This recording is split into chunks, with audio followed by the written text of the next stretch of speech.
Good evening friends, ETA business school में आपका स्वागत करता हूं।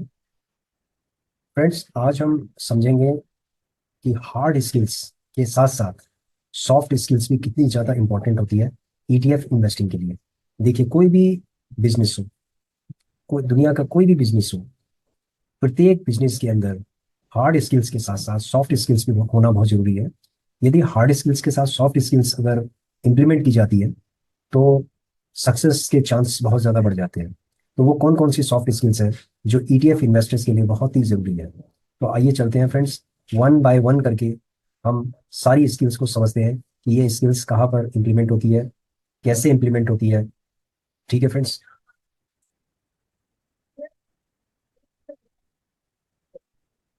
देखिए, सॉफ्ट स्किल्स अगर हम इसको इम्प्लीमेंट करते हैं ईटीएफ इन्वेस्टिंग में, तो हमारी जो डिसीजन मेकर मेकिंग एबिलिटीज है और जो हमारी ओवरऑल सक्सेस है, ये हमारी इंप्रूव होती है। यानी डिसीजन हमारे जब अच्छे होंगे तो अल्टीमेटली हमें सक्सेस मिलेगी। तो सक्सेस के लिए सॉफ्ट स्किल्स बहुत जरूरी है। तो जो लोग ईटीएफ इन्वेस्टिंग के अंदर सक्सेसफुल होना चाहते हैं तो उन्हें सॉफ्ट स्किल्स को इम्प्लीमेंट करना बहुत जरूरी है। ठीक है, तो कौन सी जो वैल्यूएबल सॉफ्ट स्किल्स है जो ईटीएफ इन्वेस्टर्स के लिए बहुत ही जरूरी है, आइए चलते हैं फ्रेंड्स।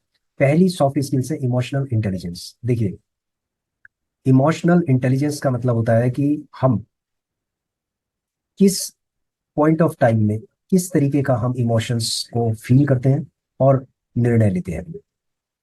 ठीक है, हमारे बहुत सारे इमोशंस होते हैं। जैसे सपोज मान लीजिए, अगर हमें प्रॉफिट हो रहा है तो हम बहुत ज़्यादा खुश हो जाते हैं, और अगर हमें लॉस हो रहा है तो हम बहुत ज़्यादा दुखी हो जाते हैं।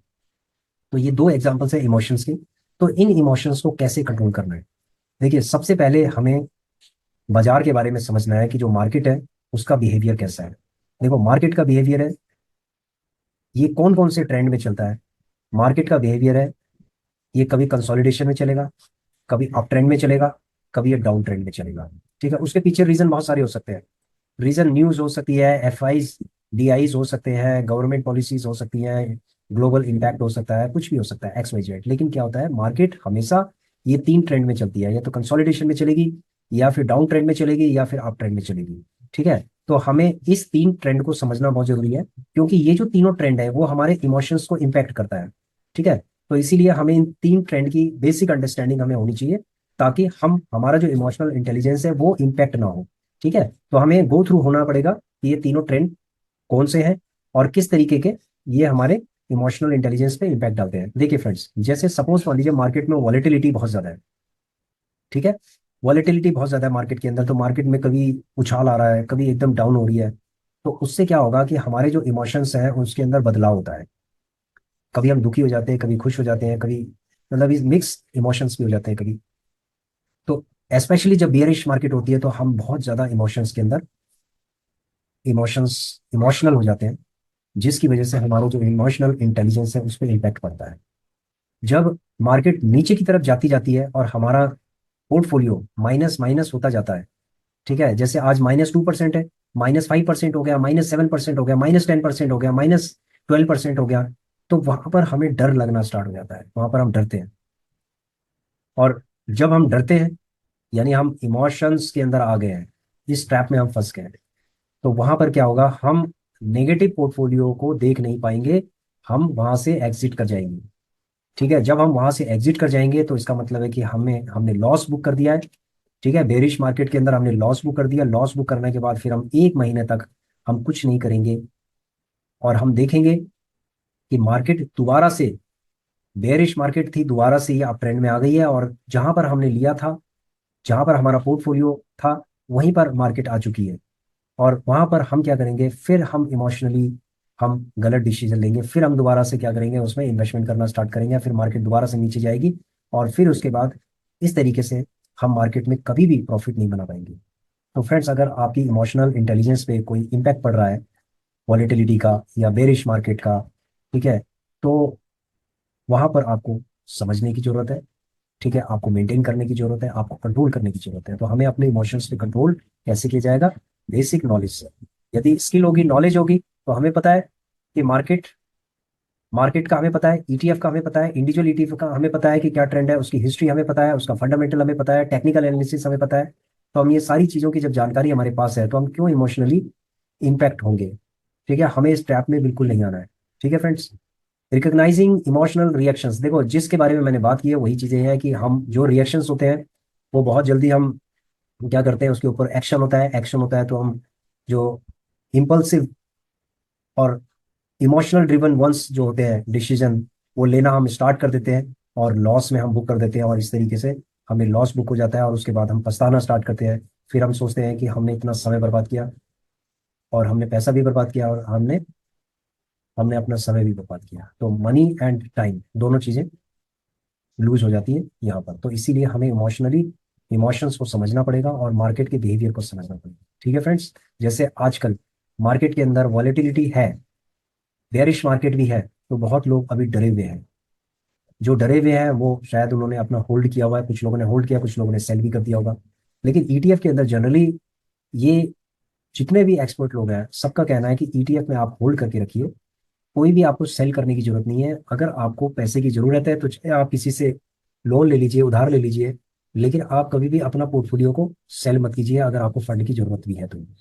इसी देखो जनरली इसीलिए कहा जाता है कि यदि आप लोन का पैसा या किसी से मांगा हुआ पैसा अगर स्टॉक मार्केट के अंदर अगर डाल देते हैं तो क्या होगा कि आपको फंड की जब जरूरत पड़ेगी तो मार्केट जब नीचे की तरफ होगी, क्योंकि आपकी एक्सपेक्टेशंस के हिसाब से वो नीचे चली गई है, तो वहां पर आप क्या करेंगे कि आपको जरूरत है तो आप वहां बेरिश मार्केट में भी आप सेल करके भागना स्टार्ट कर देंगे। ठीक है फ्रेंड्स, क्योंकि वो जो पैसा है उसकी आपको जरूरत है। तो इसीलिए कहा गया है कि जिस पैसे की आपको जरूरत नहीं है, चाहे वो कितना भी पैसा है, जिस पैसे की आपको 1 साल तक जरूरत नहीं है वही पैसा आप स्टॉक मार्केट के अंदर लगाइए फ्रेंड्स। ठीक है। ये हम इसलिए कहते हैं क्योंकि ये भी आपको आपके इमोशंस पे इम्पैक्ट करता है, आपकी इमोशनल इंटेलिजेंस पे इम्पैक्ट करता है। ठीक है। तो हमें उन फैक्टर्स को समझना चाहिए कि जो हमारी इमोशनल इंटेलिजेंस को इम्पैक्ट करते हैं, उनको समझ के हमें लिखना चाहिए, और जब जब वैसी स्थिति हो तब तब हमें इसको कंट्रोल करना चाहिए। ठीक है, तो ये पहला हो गया। दूसरा है friends patience. ETF exchange traded fund हमेशा बेटर सूटेड होते हैं और लॉन्ग टर्म ग्रोथ के लिए होते हैं। कभी भी आपको ये शॉर्ट टर्म के लिए आपको नहीं सोचना है कि मैंने आज लिया और कल इसको सेल कर देना है। तो अगर आप इस तरीके से सोचेंगे तो क्या होगा, कभी बेरिश मार्केट होगी तो वहां पर आप अफेक्ट हो जाएंगे, और आपका जो इमोशनल इंटेलिजेंस है वो इफेक्ट होगा, आपका पेशेंस लेवल पे इम्पैक्ट पड़ेगा इसका। तो इसीलिए यदि आप अपने पेशेंस लेवल को सही करना चाहते हैं तो पहले से अपना माइंड सेट को डेवलप कीजिए। इस माइंड सेट के साथ आप मार्केट के अंदर आइए कि आपको लॉन्ग टर्म ग्रोथ चाहिए। ठीक है फ्रेंड्स। देखो शॉर्ट टर्म ठीक है, अगर आप शॉर्ट टर्म के बारे में भी सोच रहे हैं तो ठीक है, दैट इज ओके, लेकिन पहली प्रायोरिटी आपकी लॉन्ग टर्म है। जैसे सपोज मान लीजिए मैंने पीएसयू बैंक 20 के अंदर मैंने इन्वेस्टिंग किया, मेरा एवरेज प्राइस 76 पॉइंट समथिंग है, 77 आप लगा लीजिए, और आज ये 75 के आसपास चल रहा है। 3500 क्वांटिटी मेरे पास है, तो इसका मतलब है कि लगभग डेढ़ रुपए ये डाउन चल रहा है। इसका मतलब 4,000 साढ़े 4 5,000 के आसपास मेरा माइनस चल रहा है। तो यहाँ पर मैं बहुत ही पेशेंस के साथ खड़ा हूँ, क्योंकि ये 70 पे भी चला गया था, तो 70 का मतलब आप जान सकते हैं 70 पॉइंट समथिंग चला गया था, तो ये 5 रुपए भी नीचे चला गया था। तो आप लगा लीजिए ये कम से कम 22,000 के आसपास माइनस इसमें दिखा रहा था, आज 4,500 रुपये इसके अंदर दिखा रहा है। तो मैं पेशेंस के साथ इसके अंदर खड़ा हूँ, और जब भी मुझे 3.5 4 रुपए इसके अंदर मिलेंगे तो मैं इसमें से निकल जाऊंगा। तो कहने का मतलब ये है कि मैंने लॉन्ग टर्म के लिए इसको लिया है, लेकिन मैं शॉर्ट टर्म भी मैं विचार करता हूँ इसके ऊपर कि अगर मुझे 3 4 रुपए भी अगर मुझे मिल गए तो मैं इसमें से निकल सकता हूँ। ठीक है फ्रेंड्स। तो पहली प्रायोरिटी आपकी लॉन्ग टर्म ग्रोथ के बारे में होनी चाहिए, सेकंड प्रायोरिटी आपकी शॉर्ट टर्म प्रॉफिट के बारे में होनी चाहिए। Patience helps prevent overtrading, जी हाँ बिल्कुल पेशेंस। यदि आप पेशेंस के साथ खड़े रहते हैं ना, जैसे होल्ड करना होता है, अगर आपको कहा जाता है कि आप होल्ड कीजिए और आप क्या करते हैं, ओवर ट्रेडिंग स्टार्ट कर देते हैं। ओवर ट्रेडिंग मतलब जैसे आज मार्केट गिरी, आज भी आपने ले लिया, कल भी ले लिया, परसों भी ले लिया। फ्रेंड्स आप जब मार्केट नीचे की तरफ है थोड़ा सा होल्ड कीजिए, आप अपने पैसे को एकदम से ओवर ट्रेडिंग में मत लगाइए। आप क्या कीजिए, आप थोड़ा थोड़ा करके उसको इन्वेस्टिंग कीजिए, थोड़ा गैप दीजिए उसके अंदर। आपको ये लगता है कि आज मार्केट गिरेगी तो कल ये एकदम से उठ जाएगी, परसों एकदम से उठ जाएगी, अगर ट्रेंड नीचे का है तो एकदम से ऐसे नहीं उठेगी। आप धीरे धीरे करके आप इसके अंदर इन्वेस्टिंग कीजिए, कम से कम 2 3 दिन का आप गैप दीजिए। ठीक है, मिनिमम 3 से 4 दिन का आप गैप दीजिए, उसके बाद आप अगेन इन्वेस्टिंग कीजिए। जैसे सपोज मान लीजिए कि निफ्टी 20 है, तो निफ्टी 20 के अंदर मैंने 3 मेरे लेवल पे मैंने बाई कर लिया। अगर चौथे लेवल पे मुझे बाई करना है तो मैं कम से कम 1 हफ्ते रुकूंगा और उसके बाद फिर इन्वेस्टिंग करूंगा। ठीक है, तो इस तरीके से आपको थोड़ा सा इसके ऊपर ध्यान देने की जरूरत है। ठीक है। ओवर ट्रेडिंग जब आप करते हैं ना, बार बार ट्रेडिंग करते हैं, तो ट्रांजेक्शन फीस भी कटती हैं, और maintaining fees and maintaining A focused long term investing strategy. देखिए, अगर आप ओवर ट्रेडिंग नहीं करते हैं तो आपके ट्रांजेक्शन फीस में बचत होगी, आप फोकस रहेंगे, लॉन्ग टर्म इन्वेस्टमेंट स्ट्रेटेजी को आप फोकस करेंगे। ठीक है, तो इसीलिए ओवर ट्रेडिंग नहीं करनी है, आप थोड़ा सा गैप देकर आप इन्वेस्टिंग कीजिए। जनरली जो ओवर ट्रेडिंग है, लोग डेली वाले होते हैं वो लोग करते हैं, जो स्विंग वाले होते हैं वो भी करते हैं कभी कभी, लेकिन क्या होता है कि जो लॉन्ग टर्म वाले हैं उनका एक हफ्ता 10 दिन का कम से कम गैप होता है, तो इसीलिए उनको ज़्यादा चिंता करने की जरूरत नहीं होती, क्योंकि उनका पेशेंस लेवल बहुत ही अच्छा होता है। Third one is critical thinking. Friends, critical thinking is very very important. Critical thinking का मतलब है कि आप क्रिटिकली सोच रहे हैं। जैसे इकोनॉमिक ट्रेंड को एनालाइज करना, भाई इकोनॉमिक ट्रेंड क्या चल रहा है, सेक्टर परफॉर्मेंस क्या चल रही है, जैसे आईटी बीज का क्या चल रहा है, निफ्टी बीज का क्या चल रहा है, सेक्टर परफॉर्मेंस बैंकिंग सेक्टर का क्या चल रहा है। उसके बाद है गोल्ड का क्या चल रहा है, सिल्वर का क्या चल रहा है। तो ये जो परफॉर्मेंस है, इनकी परफॉर्मेंस को आप ट्रैक करना सीखो, एनालाइज करना सीखो। जैसे इस समय गोल्ड का ट्रेंड क्या चल रहा है, हर कोई, प्रत्येक आप में से कोई भी बता सकता है कि गोल्ड का ट्रेंड क्या चल रहा है। हर कोई कहेगा अप ट्रेंड चल रहा है, बिल्कुल चल रहा है। तो इकोनॉमिक ट्रेंड को समझना बहुत जरूरी है। दूसरा, अगर मैं कहूँ कि एफएमसीजी का ट्रेंड क्या चल रहा है, जूनियर बीज का क्या ट्रेंड चल रहा है, तो आप अपने आप बता सकते हैं कि डाउन ट्रेंड चल रहा है। तो जो ट्रेंड है उसको समझना जरूरी है। अभी हम इन्वेस्टिंग की बात नहीं कर रहे हैं, अभी हम ट्रेंड समझने की बात कर रहे हैं, सेक्टर परफॉर्मेंस की बात कर रहे हैं। और इंडिविजुअल ईटीएफ का जो डेटा है, ठीक है, उसके लिए क्रिटिकल थिंकिंग स्किल्स बहुत जरूरी है, क्योंकि जब भी आप इन्वेस्टिंग करते हैं तो इंडिविजुअल ईटीएफ के ऊपर इन्वेस्टिंग करते हैं, तो इसीलिए क्रिटिकल थिंकिंग स्किल्स होना जरूरी है कि कहाँ पर क्या चल रहा है, किसका ट्रेंड नीचे है, किसका ट्रेंड ऊपर है। इसके लिए पूरा एनालिटिकल आपको चार्ट से समझने आ जाएगा। ठीक है, कुछ चीजें ऐसी हैं जो डेटा आपको अलग अलग जगह से मिलेगा, और उस डेटा के ऊपर आप रिसर्च कर सकते हैं, चाहे वो एनएससी से मिलेगा डेटा आपको। जनरली एनएससी की वेबसाइट से आपको डेटा डेटा मिलेगा, उस डेटा के ऊपर आप रिसर्च कीजिए। ठीक है, critical thinking helps in evaluating risk and understanding which ETF align with long term goals. देखिए फ्रेंड्स, किसी भी ईटीएफ के अंदर ना एकदम से ऐसे आड़ा तिरछा आपको इन्वेस्टिंग करने की जरूरत नहीं है। आप उसके अंदर इवैल्यूएट कीजिए रिस्क को, कि कितना रिस्क आप इसमें बेयर कर सकते हैं, और कौन सा ईटीएफ अलाइन करता है आपकी लॉन्ग टर्म गोल से। जैसे सपोज लॉन्ग टर्म गोल्स की अगर मैं बात करूं, तो 5 ईटीएफ ऐसे हैं कि जो मुझे सूट करते हैं, मैं अलाइन कर सकता हूँ। फॉर एग्जाम्पल, निफ्टी 20 हो गया, ठीक है, मॉन 100 हो गया, आईटी 20 हो गया, बैंक 20 हो गया, ठीक है, पीएसयू बैंक बीज हो गया। तो इस तरीके से मतलब और भी हो सकते हैं, 2-3 और भी हो सकते हैं, जैसे गोल्ड बीज हो गया, सिल्वर बीज हो गया। तो मेटल के तो अलग अलग सेक्टर के हो सकते हैं, एक एक दो दो अलग अलग सेक्टर के हो सकते हैं। तो मैक्सिमम मतलब ऐसे 10 ईटीएफ हो सकते हैं जो लॉन्ग टर्म गोल्स के अकॉर्डिंग हो सकते हैं, उनमें से आप पाँच पाँच को चुन सकते हैं। एडेप्टेबिलिटी, देखो एडेप्टेबिलिटी मतलब अनुकूलता, यानी फाइनेंशियल मार्केट बिल्कुल डायनेमिक होता है। अगर आपके पास एडेप्टेबल माइंडसेट है तो आप इसके अंदर सर्वाइव कर सकते हैं। अगर आपके पास एडेप्टेबल माइंडसेट नहीं है, ठीक है, तो आप इसके अंदर आप सरवाइव नहीं कर सकते, आप भाग जाएंगे इसमें से। क्योंकि मार्केट जब ट्रेंड बनाता है नीचे का, तो अच्छों अच्छों को भगा देता है। तो इसीलिए एडेप्टेबिलिटी के लिए आपको एक प्रॉपर स्ट्रैटेजी चाहिए। जैसे गूगल शीट में हमने स्ट्रैटेजी आपको बताई है, तो उस तरीके से अगर उस स्ट्रैटेजी से अगर आप प्रॉपर तरीके से चलते हैं, तो आप मार्केट में अडेप्टेबल हो जाएंगे। और अगर आड़ा तिरछा तरीके से अगर चलते हैं, कहीं भी लगा दिया, कुछ भी कर दिया, तो क्या होगा कि वहां पर स्थिति क्या हो जाएगी आपकी, भी कई आपके पोर्टफोलियो नेगेटिव हो जाएंगे। और इस तरीके से क्या होगा, आपको बहुत समय लगेगा मार्केट में प्रॉफिट में आने के लिए। तो इसलिए एडेप्टेबिलिटी के लिए आपके पास प्रॉपर स्ट्रेटेजी होनी चाहिए। Adaptability ensures you are open to learning. देखो एडेप्टेबिलिटी क्या होती है कि आप किसी से सीख रहे हैं, आप चाहे मुझसे सीख रहे हैं या किसी और से भी सीख रहे हैं, ठीक है, आपको इनकॉर्पोरेट करने पड़ेंगे new data as market conditions evolve. बहुत सारी मार्केट कंडीशंस इवॉल्व होती हैं, जैसे ग्लोबल मार्केट हो गई, डोमेस्टिक मार्केट हो गई, एफआईज हो गए, डीआईआईज हो गए। तो जो मार्केट जो जो फैक्टर मार्केट को इफेक्ट करते हैं, मार्केट के ऊपर इम्पैक्ट डालते हैं, उन कंडीशंस को आपको समझना है कि ये जो इवॉल्व हो रही है, ये जो न्यू डेटा निकल के आ रहा है, उसको आपको अपनी लर्निंग में इंकॉर्पोरेट करना है, और उसके बाद आपको एडेप्टेबल बनना है। समझ गए फ्रेंड्स? कम्युनिकेशन स्किल्स, देखिए कम्युनिकेशन स्किल्स हर जगह के लिए जरूरी है, चाहे आप कहीं छोटा बिजनेस करते हैं, बड़ा बिजनेस करते हैं, जॉब करते हैं, कुछ भी काम करते हैं, तो आपके लिए जहाँ जहाँ आपको इनपुट चाहिए, फीडबैक चाहिए, यानी बाई डायरेक्शनल कम्युनिकेशन होती है। तो ये जो आप डेटा ले रहे हैं, इसके ऊपर एनालिसिस कर रहे हैं, ये सारी कम्युनिकेशन है। जो हम आपको गूगल शीट के अंदर आपको स्ट्रेटेजी बता रहे हैं, this is also a communication. ठीक है, ये सारी चीजें कम्युनिकेशन है, और कम्युनिकेशन से ही पैसा कमाया जाता है फ्रेंड्स। कम्युनिकेशन से ही पैसा कमाया जाता है। ठीक है, लोग मार्केटिंग करते हैं, प्रोडक्ट बेचते हैं, बाय सेल करते हैं, प्रोडक्ट मैन्युफैक्चर करते हैं, उसके बाद एडवर्टाइजिंग करते हैं। तो ये सारी चीजें कम्युनिकेशन के अंदर आती हैं। तो हमारे लिए कम्युनिकेशन क्या है? हमारे लिए कम्युनिकेशन है डेटा। अगर डेटा हमारे पास बिल्कुल एक्यूरेट है, उसको हम प्रॉपर तरीके से एनालिसिस कर रहे हैं, एक्यूरेसी हमारी अच्छी है, तो हमारा पैसा बनता है। ठीक है, ये समझ लो पैसा बनता है। और फिर उस पैसे को हम री इन्वेस्ट करने के लिए हमें फिर दोबारा से कम्युनिकेशन चाहिए।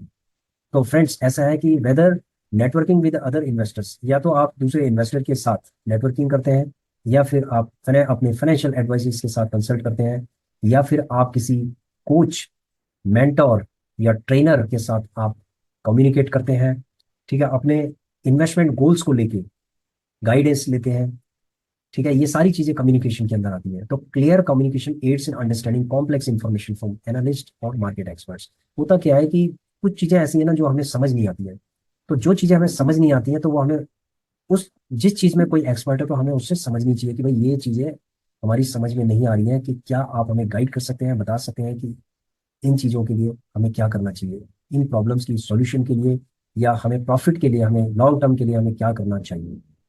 तो ये सारी चीजें कम्युनिकेशन में आती है फ्रेंड्स। उसके बाद होता है रिजिलियंस। रिजिलियंस का मतलब क्या होता है कि यदि सपोज मेरा जो पोर्टफोलियो नेगेटिव हो गया है, तो उसको मैं पॉजिटिव में कैसे लेके आऊंगा, तो इसको कहते हैं रिजिलियंस। तो फ्रेंड्स, जैसे सपोज मैंने अपना पोर्टफोलियो आपको दिखाया था इससे पहले वीडियो में, तो वो माइनस हो गया है, तो माइनस से प्लस कैसे होगा, वो एक रिजिलियंस होगा, और वो हम करके दिखाएंगे। तो रिजिलियंस होना बहुत जरूरी है एक ईटीएफ इन्वेस्टर या ट्रेडर में। ठीक है, it allows investor to learn from setbacks. जो हमारे सेटबैक्स हैं उससे हमें सीखना चाहिए कि हमने क्या गलतियां की हैं, और हमें उससे रिफाइन करना चाहिए और हमारी स्ट्रैटेजी को, ताकि हम हमारा मोटिवेशन लूज ना हो। और रिजिलियंस का मतलब होता है कि हम अपने क्राइसिस के टाइम पे भी हम एक लॉन्ग टर्म आउटलुक के साथ हम बैठे हुए हैं, और उसके बाद हम लर्न कर रहे हैं, अपनी मिस्टेक से हमें सीख रहे हैं, और नई चीज़ों को हम इम्प्लीमेंट कर रहे हैं फ्रेंड्स।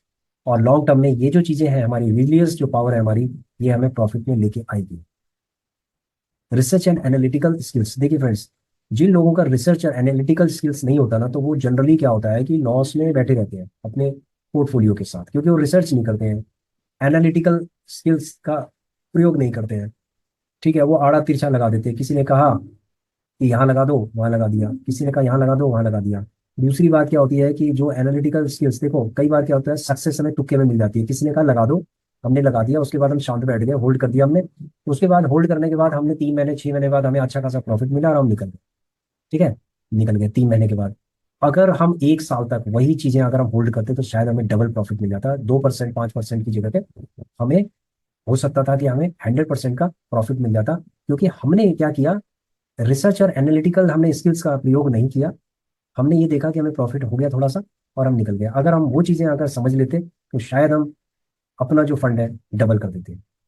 तो रिसर्च और रिसर्च को थोरो करना, थोरो रिसर्च बहुत जरूरी है।